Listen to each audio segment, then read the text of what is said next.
শুভেন্দুদা, এই স্বাতন্ত্র্য বজায় রাখার চেষ্টাটা করে যাওয়া কোনো কারণ আমরা তো এক্সপেরিমেন্টেশন নানা রকম দেখি, কিন্তু কোথাও এক্সপেরিমেন্টেশন যেন অরিজিনালিটি সেটাকে খর্ব না করে, এটা সম্পর্কে এত যত্নবান ছিলেন তিনি। আমি একটা জিনিস বলি, মানে আমি তো আর কিছু পারি না, একটাই কাজ করতে পেরেছি সারা জীবন, উস্কানি দেওয়া লক্ষ্যে এই কাজটা সাফল্যের সাথে করতে পেরেছি।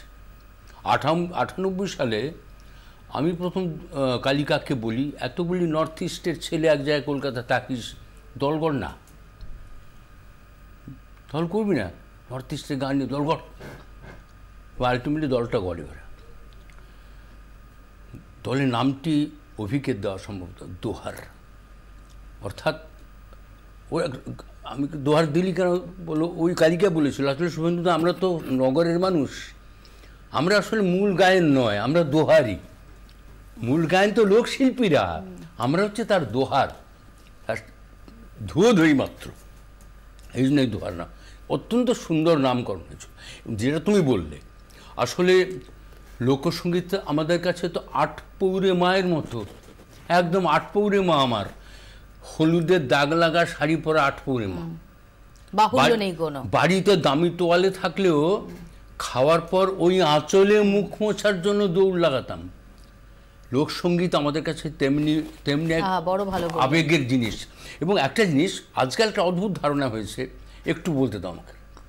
আজকাল একটা অদ্ভুত ধারণা হয়েছে যে এই লোকসঙ্গীতকে জনপ্রিয় করতে হলে ফিউশন, লোকসঙ্গীতের সাথে বিভিন্ন বাদ্যযন্ত্রের সংমিশ্রণ ঘটিয়ে তাহলেই বোধহয় লোকে শুনবে গান। এই ধারণাটা কত ভ্রান্ত। অন্তত দোহার এবং কালিকা এটা প্রমাণ করতে পেরেছিল যে, এবং আমিও সেই সময় বারবার বলেছি ব্যাপারটা, এমনকি আমি বলছি, আমি আজকে স্বীকার করছি, আমার যে নিজের দল লালন, সেই লালন তৈরি করবার সময়ও যে কাঠিন্য আমি রক্ষা করতে পারিনি, যে আপোষ আমাকেও করতে হয়েছিল আমার দল তৈরির সময়, একটা অন্তত কিবোর্ড অ্যালাউ করতে হয়েছিল, কালিকা কিন্তু সেটুকু অ্যালাউ করেনি। এবং কালিকা সমস্ত লোকজ যন্ত্র ব্যবহার করেই সে তার দলকে কিন্তু ওই উচ্চতায় নিয়ে গেছে দোহারকে।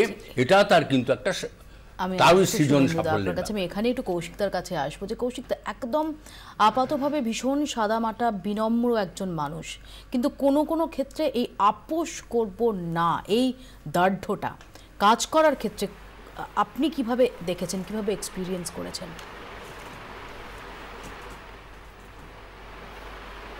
আমার মনে হয় ওনার চাহিদার উপরে নির্ভর করতো।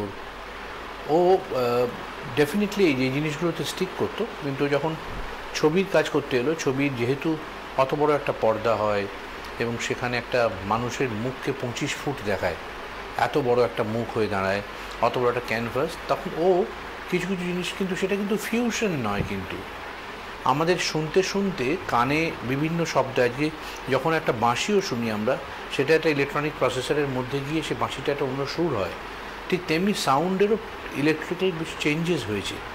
সেই চেঞ্জেসগুলো কিন্তু চমৎকার বুঝতো, এই বিবর্তনটা। সেই বিবর্তনটার মধ্যে যতটুকুনি লোকসঙ্গীতের সম্ভ্রান্ত, মানে তার বনেদিয়ানা রক্ষা করে ব্যবহার করা যায় ততটুকুই করতো, তার বাইরে নয়। সেইটা কিন্তু চমৎকার বুঝে নিত যে এতটাই করা সম্ভব, এর বাইরে করলে কিন্তু লোক দেখানো হবে বা নজর টানার জন্যে হবে, সেটা কিন্তু ওই একটা খুব নোংরা লোকের পায়ে চকচকে জুতো পরলে যেরকম হবে ঠিক সেরকম হয়ে যেত। সেটাও কখনো করেনি ও। ঘরানা থেকে বেরিয়ে গিয়ে বা যেটা আসল সাউন্ড, সেই সাউন্ডটার একটা প্রসেস সাউন্ড পর্যন্ত যেত, কিন্তু সেই সাউন্ডটাকে কখনো বিকৃত করতো না ও। সেটা বারবার খুব মন দিয়ে, সারা আমার সাথে কাজ করার সময় কাছ থেকে দেখলাম ভীষণ নিষ্ঠাবান এই ব্যাপারটা নিয়ে, যে ঢাকটা ঢাকি হতে হবে।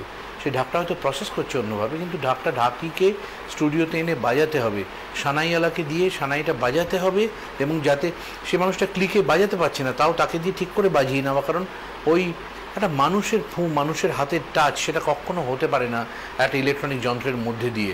কারণ সে একজন শিল্পী, তার যে অনুভূতি, তার যে ভ্রান্তিগুলো, একজন শিল্পীর যে গাওয়ার বা বাজানোর যে আগে পিছু হয়ে যাওয়াটুকুই শিল্প। কিন্তু ঠিক যেমন ছোটোবেলা আমরা বেড কভারে ছাপা দেখতাম, সেই ছাপার বেড কভারের বিউটি ছিল যে ডিজাইনের সাথে রং একটু সরে থাকতো, ঠিক মেলাতে পারতো না যারা ছাপতো।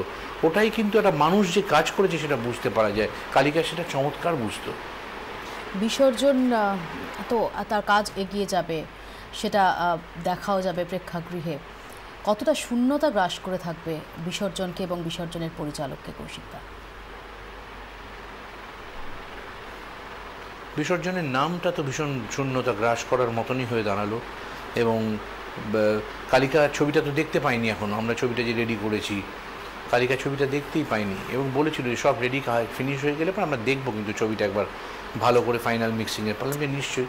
এবার ভাবো ছবিটা রিলিজ হবে, ছবিটা এত মানুষ দেখবে, ওর গান শুনবে, আমরা পাগলের মতো চেষ্টা করবো ওর গান যত মানুষের কাছে পৌঁছে দিয়ে যাওয়া যায়, এত আশা ওর ছবিটা নিয়ে, আর ও দেখতে পাবে না। মানে এটা অনেকটা ওই 1942 লাভ স্টোরিতে রাহুল দেব বর্মন চলে গেলেন, দেখতে পেলেন না, যে সেরমই যেন হয় ওর ভবিষ্যতে, এই ছবির গানগুলোর যেন ভবিষ্যৎ সেরকম হয়। সবাই যেন কালিকার গান শোনে বিসর্জনে, কী পরিশ্রম করে কী মন দিয়ে কাজগুলো করেছে, একদম নিংড়ে দেওয়া বলে নিজেকে, দিন নেই রাত নেই। আর আমার খারাপ লাগবে হলে বসে যখনই ছবিটা চলবে যে কালিকা ছবিগুলো দেখতে পারলো না। আর সত্যি যদি পরবর্তী অন্য জীবন বলে কিছু থাকে, যদি কালিকা আমার শুনতে পায়, আমি ওকে এইটুকুনি বলতে চাই, বারবার বলবো এই কথাটা, আমি তোমার গানের অন্যায় করিনি, আমি যথাযথ মর্যাদা রাখার চেষ্টা করেছি, এইটুকু বলতে পারি বন্ধু হিসেবে। অসম্ভব বেদনাদায়ক এই মুহূর্ত এবং তার অনুভূতিগুলো।